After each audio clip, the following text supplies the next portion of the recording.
Never in my wildest dreams would I have ever imagined this happening. We have very honest and candid conversations with our children at home about relationships and being respectful towards women.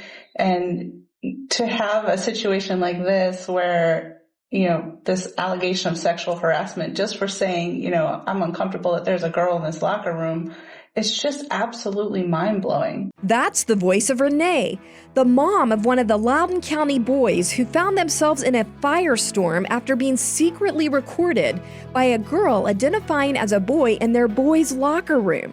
Today, we bring you an exclusive interview with the boys' parents, where they sat down with us and shared about the emotional toll on the boys and their families after being targeted by their own school district with a so-called sexual harassment investigation.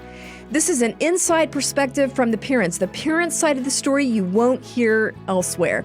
From the Family Foundation, I'm your host, Candi Cushman. Well, we have a very powerful interview to share with you. It's the parents of these Loudoun County boys that are basically being villainized by their own school district. But before we jump into that interview, we wanted to drop in here a late-breaking news item, a couple of news items, because this case just keeps on developing. Bring us up to speed, Victoria. Well, I think when the case first came out, we didn't actually have the video of what was at play, right? So this girl videos this boy, and I think a lot of folks were wondering, well, what's in this video? And so since you had this interview, the video has actually dropped and is available. So we thought it might be nice for folks to see the video before we even get into the parent interview. Yeah. This is the video that really started it all, as one of the reporters that released it said. And it was made public on a live news report. And so we just want to let you watch this clip. But this is the video that is being used by the school to launch an investigation, I guess a sexual harassment investigation against these boys. So see what you think. Let's watch it. Last week, 7 News' Nick Minogue broke the story that Loudoun County Public Schools is investigating 3 young men who were videotaped inside the boys' locker room at Stonebridge High School. That video was shot by a female student who uses the boys' facilities because she identifies as male. The boys' parents want to know why their sons are being investigated, while the student who shot the video in the locker room, which violates school policy, is not facing the same scrutiny. Tonight, in a 7 News exclusive, Nick has the video that started it all. 7 News obtained the video at the heart of Loudoun County Public Schools' Title IX investigation into 3 boys accused of sexual harassment of a female student. That student identifies as a boy and has been using the boys' locker room facilities. She took this video in school. I'll find out. The female student turns on her camera and walks into the boys' locker room at Stonebridge High School. Most of the video is dark, but you can hear locker room sounds and boys' voices. This is the moment some of the boys in the locker room realize the female student is there. 30 seconds later, you hear this.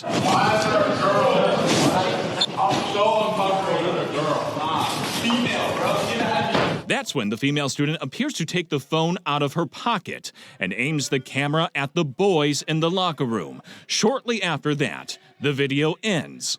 Well, Victoria, what was your read on this video? Because when I first watched it, first of all, my first reaction is I have no desire as a girl to be in a boys' locker room. But after that, I thought, look, this is pretty typical reaction of 15-year-old boys. They're just 15. There's a girl in their locker room and they're expressing discomfort. It felt like this was being escalated unnecessarily. What are your thoughts? Yeah, I guess my first reaction was this is all that's there. Like, this is the center of this whole investigation, that the boys are just expressing discomfort, and it's actually a super short conversation. It's not, I was a little floored that the school would do anything with this video at all.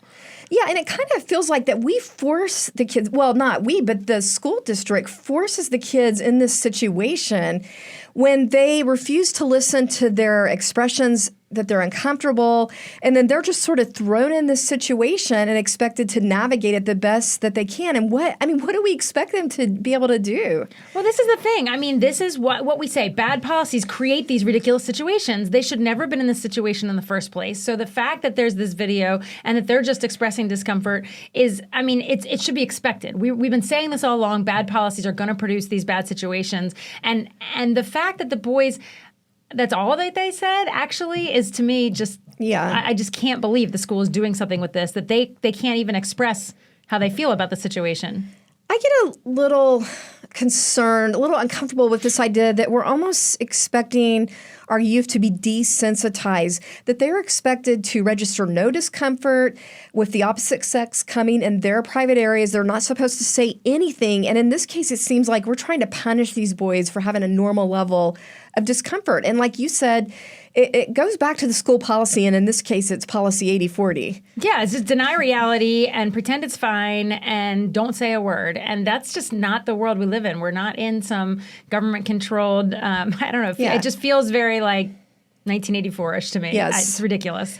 Well, the families certainly feel like this is unjustified, and they're doing something about it, right? Yeah, the families have actually gone ahead and filed a Title IX complaint. But what the thing is the school has already responded and said that it's not going to investigate that's not valid. They've rejected it. They've already shut it down. So the school has, in my opinion, it looks like they've already taken a side on how this whole thing goes. And I mean, we knew that from day one when we didn't hear about her getting in trouble for videotaping in a locker room, which was against school policy. So I think the school district is way down the wrong road on this. All right. Well, we had this unique opportunity to really hear a side of this that's not getting out there, the parent side of the story, and really what this has been like for their family. So without further ado, let's hear from them. Well, welcome everybody to our Speak Up Virginia podcast. Glad to have you with us. I am super excited about today's episode because we have a really unique opportunity to speak directly to the parents in the middle of this firestorm, the latest controversy coming out of Loudoun County. And I have with me today the parents of whom we've been referring to as the Loudoun Three, the brave Loudoun Three. These young boys who've been brave enough to speak out about what happened to them in their own boys' locker room. And we shared a lot of the facts of this last week, so I don't necessarily want to focus on all the details. I really want you to hear the perspective of the families, because that's getting kind of lost in all this. The toll on the families and these boys, when we have these radical policies that schools put in place that are driven by an agenda that adults put in place, and the kids are really left to deal with the fallout of that. The kids become the victim in this, and I think that's what you're going to hear today. And as you may know, the basics is that these young boys, your sons are just 15 years old. Correct. Right? Just 15 years old, high school sophomores. They went in their locker room, just doing the usual 15-year-old guy thing, being in their school locker room, and unbeknownst to them, against their will, they were secretly recorded by a girl identifying as a boy. So this was a total invasion of their privacy, but get this, it's not the student that recorded them against their will that is in trouble with all of this. It's the boys. They are being investigated, and facing possible punishment because they simply expressed that they were uncomfortable with a girl being in the locker room. So that's what we're talking about today. And I just want to welcome our special guests. We have one of the dads, Seth. Thank you, Seth, thanks for having us here. Yeah, thanks for having us and hearing our story. Yes, I'm looking forward to hearing your perspective. And we have Renee, the mom, one of the sons or the boys involved in this. And last but not least, we have Josh Hetzler, our senior legal counsel with Founding Freedoms Law Center. So welcome, everybody. Grateful to be here. So we'll get in maybe to a little bit more details, but I'm just going to start right out of the gate with a question for both of you, just kind of open-ended. I want to know how you found out about this invasion of privacy. Did you just get like a notification from the school that your sons are under investigation, or had your boys already been expressing some discomfort? Hey, there's a girl coming in our locker room. I'll start with you, Seth. Sure. We officially found out when we had the notification that the investigation was going to go on, and I was very surprised that it was actually a video and audio recording.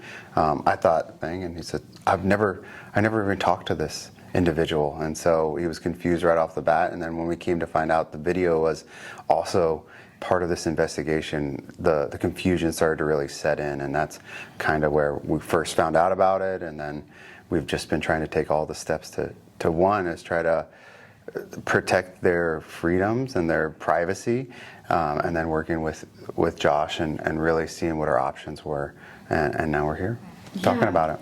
So did you just get a notice in the mail, or how do you even get notified that your son's in the middle of a big investigation? I think it was actually an email or something that just came, and it says that we are going to start to process like a formal Title IX investigation, and it says for sexual harassment. So, obviously the first thoughts are like, what have you done? Like these questions start to pop up in our head. Is like, first of all, sexual harassment is a serious term, and so.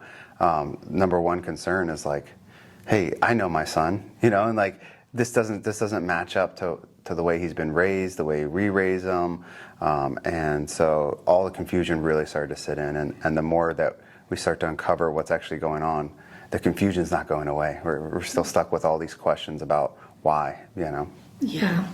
Well, how about for you, Renee? How did you first learn about this? Yeah, I appreciate the question. It is a little bit different from their experience. I received a phone call from the school stating they had my son in the office, and they were talking to him about, a complaint about some comments that were made in the boys' locker room. They didn't specifically, state what those comments were, but he did state that, I'm talking to him saying, it's important to be respectful to people, and the whole conversation came off as, it's really not that big of a deal. We're just having a conversation about being respectful. And at that point, he did mention there was a comment comfortable with the locker room situation and with there being a girl in there. And at that time, that's when I said, well, if my son is making a comment about being uncomfortable, there's merit to it. He's not being malicious with what he's saying. So at that time, I hung up, and then I think it was a day or two later that I got a call from the Title IX office with Loudoun County Public School that stated that there was going to be a formal investigation open on my son. Well, what is your heart feeling like? I mean, do you just feel, just a chill in your heart at that point when you hear the words, we're opening a formal investigation? What's your emotion at that point? Immediate disbelief, honestly, was the first thing that came to my mind. And then, of course, like, this is a serious allegation. So what is going on? What is exactly happening here? So I just kind of wanted to go into, figuring things out. But, to Seth's point, the confusion continues to become more and more with every step of the way. Yeah. Well, the good news is that Josh Hetzler and his legal team, Founding Freedom's Law Center, has stepped in to defend these boys. Josh, share with us the basic facts, because what you said, uncomfortable, is actually what they were saying. We're uncomfortable with this. Help our audience understand the injustice that's at stake here. What's the main thing, the main takeaway about the injustice of what they experienced? Well, in some ways, they're experiencing great injustice now, even though they haven't been charged, even though they haven't been declared guilty of anything. The process is often the punishment, right? The stigmatizing impact of being formally investigated for sexual harassment, that can really stay with a young person, especially who's just starting out their life, trying to go to college, start a career, get into the military. These things can be very damaging. So we're trying to get ahead of that to make sure this goes nowhere, because we're convinced, based on all the evidence we've seen, and certainly based on what the boys themselves say, and we believe they're telling the truth, that they never spoke to this girl. They never did anything wrong.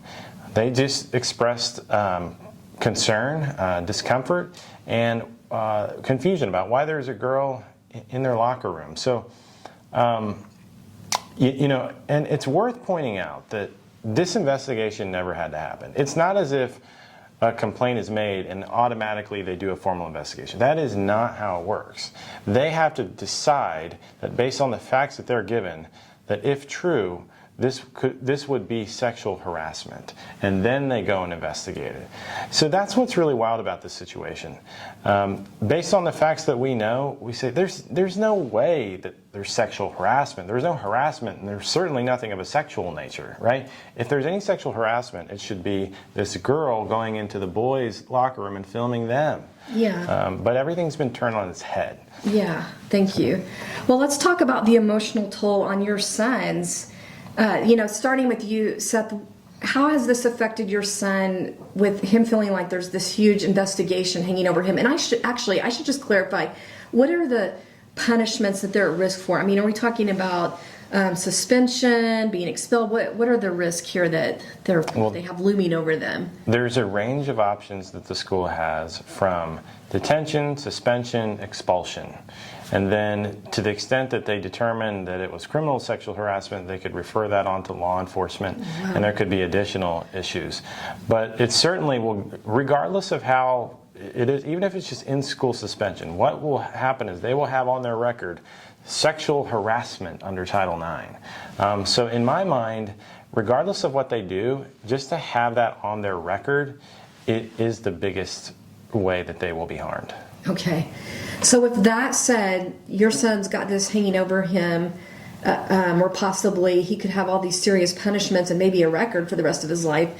How do you see that impacting him emotionally?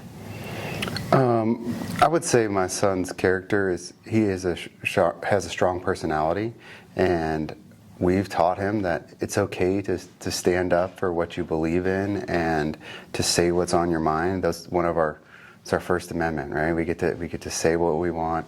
We have the freedom of speech, and I think the fact that he knows he didn't really do anything wrong. He was having a conversation with his friends, and now he's being investigated for all that. So there's a part of him where I think he's more, he wants to stand up for himself, and so that's good, because that's where we're at too. It's like, he didn't do anything wrong, and he shouldn't be treated like that. And so I think besides the confusion, there is some anger there. It's like, why are they having to deal with this?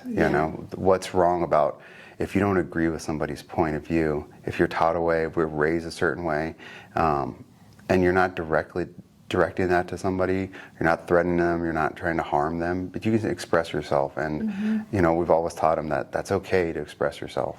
And he's a kind boy. He's not malicious, so it wasn't his intent to hurt somebody, but at the same time, he has rights and freedoms that we're afforded in America, and he should be able to express himself the way that he did. Well said. And again, the kind of comments we're talking about is, oh, there's a girl in here, we're uncomfortable. That's what we're talking about. Nothing that should be criminalized. Well, how about your son, Renee? What's the toll been like on him and your family? It's been heartbreaking. Like Seth said, that's not our children. That's not how they were raised. And the way that they're being portrayed is just, it's gut-wrenching. And like Josh was saying earlier, what they're going through right now is just as equally difficult, because the rumors fly. I've already heard some of the things that are going around the school, and this is damaging his reputation.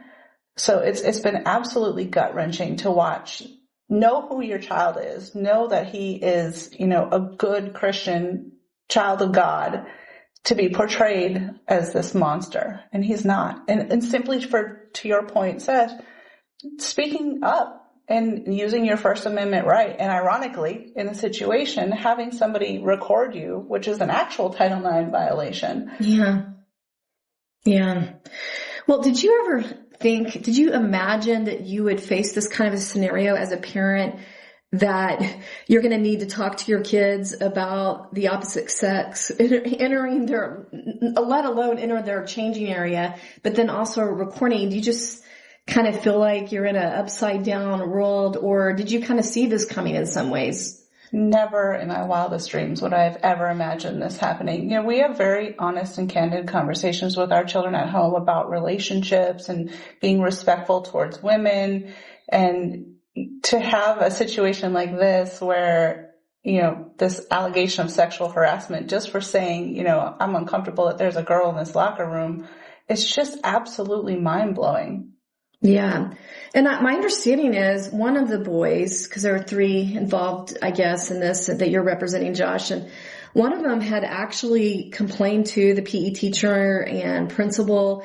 And so I just feel like they tried to get help, or at least, one of them tried to get help. And then it's just sort of like the adults have put in this policy and left the kids to navigate it absolutely the best that they can. And then we have this chaos. And so what are your thoughts on that? Just the idea that adults are sort of almost like Lord of the Flies, leaving them to sort of deal with the consequences. Yep. I feel like I've said it time and time again. Loudoun County Public Schools have absolutely failed these children. And I will say every single one of them involved, including the complainant. Yeah. You know, they throw an idea on a piece of paper and just expect for things to go well. They did nothing to prepare these kids for this situation at all. They weren't supportive. It was a complete systemic failure. And this is the same high school where they previously had, my understanding is they had a sexual assault involving a male going into a girl's locker room. And here we are with this situation. Why are they not learning from this? And people need to understand this all comes from the radical transgender indoctrination policies that adults are pushing. And this is the fallout. Again, I want to say that this is the fallout on our children. Let me back up a little bit and I want people to understand how this impacts an average American family. So I want them to understand a little bit about you. I don't want you to give any personal details, with all that you're involved in right now that's uncomfortable. But if you could just explain a little bit about where your family's coming from, what's your family like, just to help people connect that this is a family like their family, right? Dealing with this. So tell us a little bit about your family, whatever you're comfortable sharing. Yeah, I have two teenagers. They're both in high school, sophomore and junior. They've grown up in Loudoun County. They've gone to the school with, we are in a really unique neighborhood that most of these kids have gone to elementary, middle school, and high school together. And they're close-knit community. And I think, we try to live the American dream, right? And express ourselves the way that we can, take care of our family, show support for our community, try to be part of the community. My son's played organized sports with the community. My daughter's done the same thing.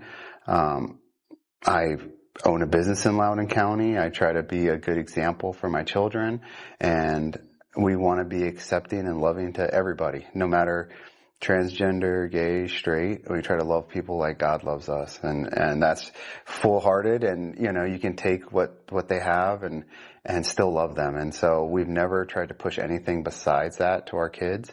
And honestly, if you were to meet our kids, like, you would say that's who they are. And it's such a, like you said, a heartbreaking situation to now be characterized as something that you're not. And because of the policies that Loudoun County has put in place to make these kids deal with situations that they're not capable of dealing with. And it should be something that the adults would stand up and have good leaders that say, hey, this won't protect anybody. It doesn't protect the complainant. It doesn't protect the kids.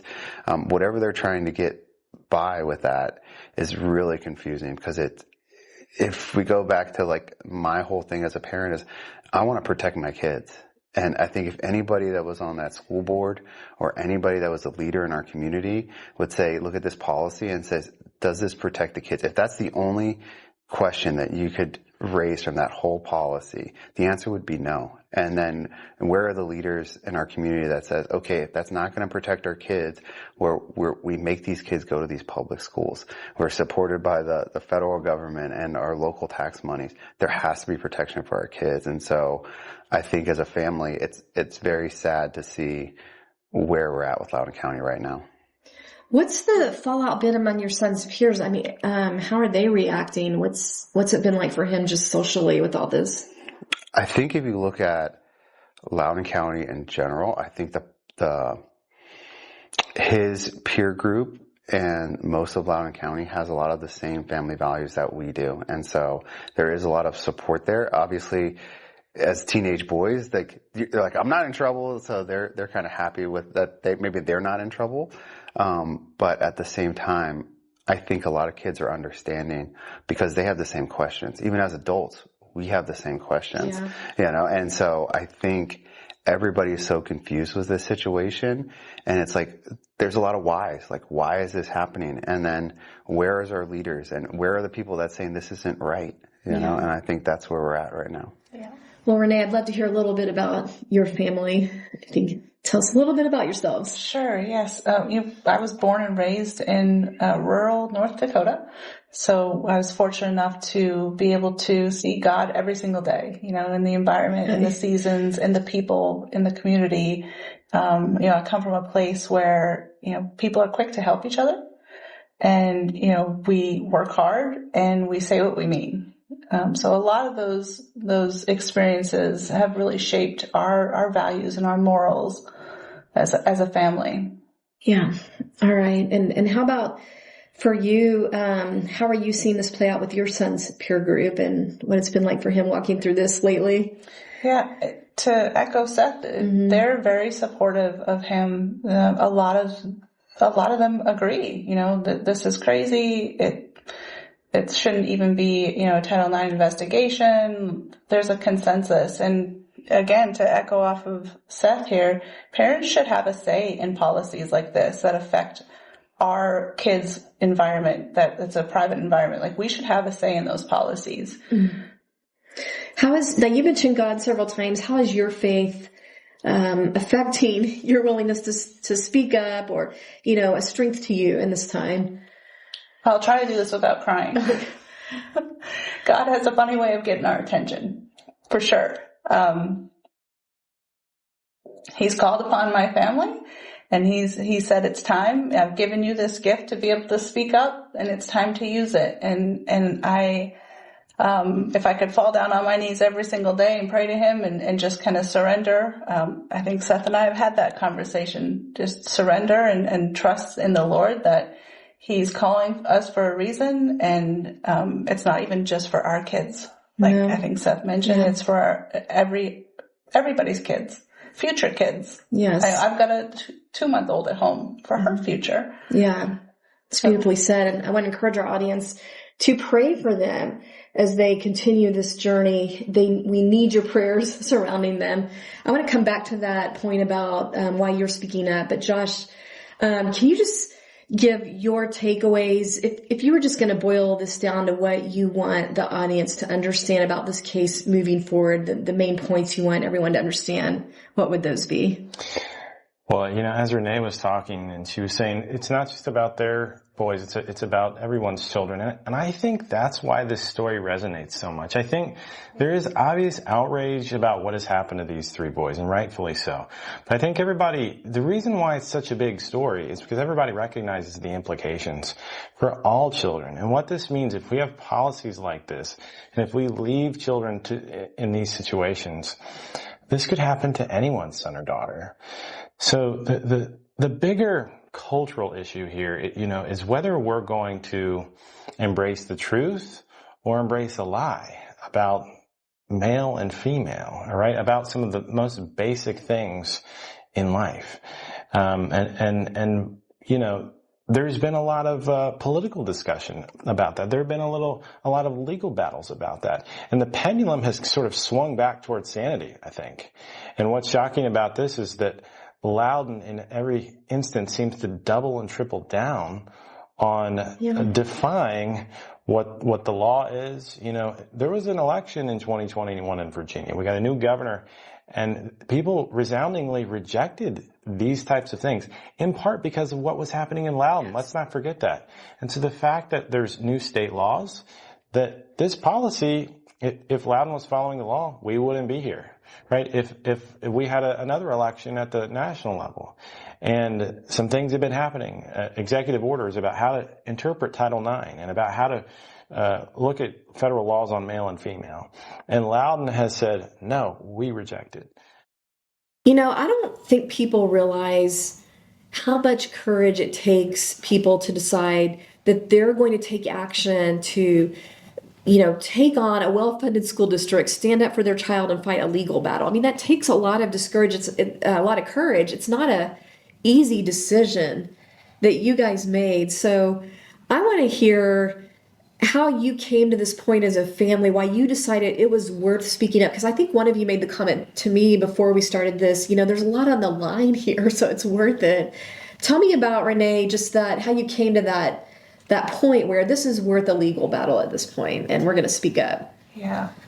Understanding, like I said, the ramifications of this. And the hard part, too, is even when he does help us get our son's name cleared, there's still a lot of damage, from just the allegation itself. So there's that piece of it. But I think any loving parent would fight to the death for their child. And that's exactly what we're doing. If it takes us coming onto these podcasts and being vulnerable and speaking up, that's what we need to do. And I hope it gives other people courage to do so, because it's not easy. It's raw, it's tiring. There's times I've had to call Seth. I'm like, hey, I need some advice. Like, how do you navigate all this? It's a lot when you're just trying to manage your own family. But it's important, not only just for this topic, but for many other topics. It's important for all of us to use and exercise our First Amendment right and speak up, because without it, you get drowned out. Well, I actually talk to a lot of parents who experience these types of situations. With a lot of times it's girls. There's boys going in their locker room, but they don't feel like it's safe to speak out yet. What would your encouragement be to those parents that actually have a situation like this going on, but they don't feel that support to say anything? What's your encouragement to them? I think it's really easy for us to think that there isn't a lot of support, and that you're the only person that might feel the way you feel or be willing to speak up. But I assure everyone out there that there absolutely is more people that believe what you believe and are there to support you. I mean, everybody sitting at this table is a perfect example of that. And you're doing this in the Nova area, one of the toughest areas, Yes, right? Ma'am. Yes, ma'am. Yeah. Well, Seth, how about you? What would your encouragement be to other parents listening, to other dads, about maybe it's time to speak up? They're not alone. Yeah, I think as a father and having faith that Jesus is my father and God is my father, and trying to live a life where the father sometimes has to stand up and take the brunt of what's going on. And I think for a long time, the situation wasn't involving my kids. And so it was kind of, it was, but we didn't realize the extent that it was actually coming to.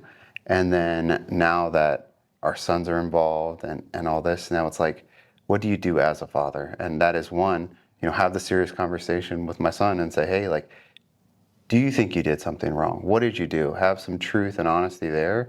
And he believes he hasn't done anything wrong. We've seen the evidence that he hasn't done anything wrong.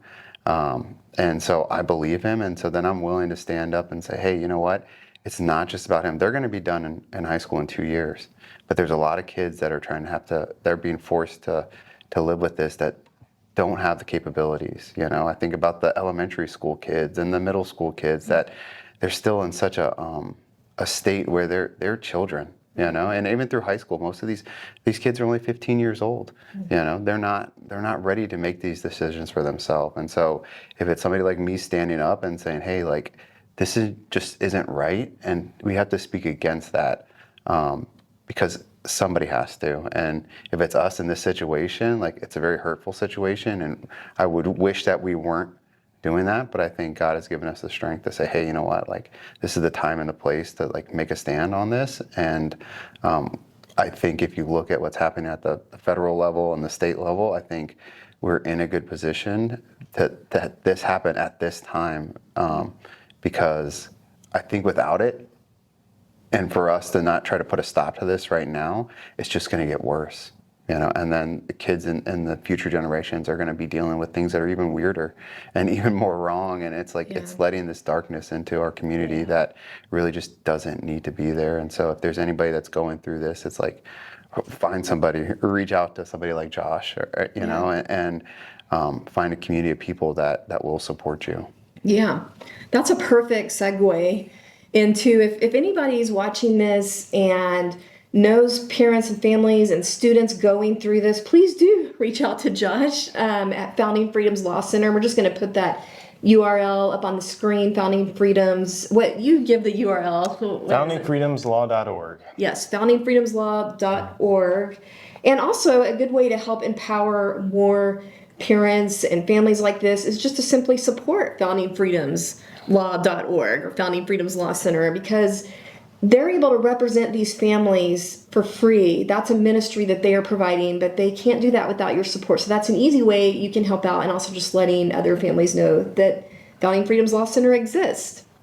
So with that said, I just want to thank everybody for joining us today. Remember, we are stronger when we speak together. Remember that you can share this information. I think this is a really important one to share and get out to as many people as you can. And an easy way to do that is just go to our YouTube channel. It's Family Foundation's YouTube channel at familyfoundation.org, and look for the Speak Up Virginia playlist on YouTube. And you can also listen on Apple and Spotify. That's Speak Up Virginia. Thanks for joining us. See you next time.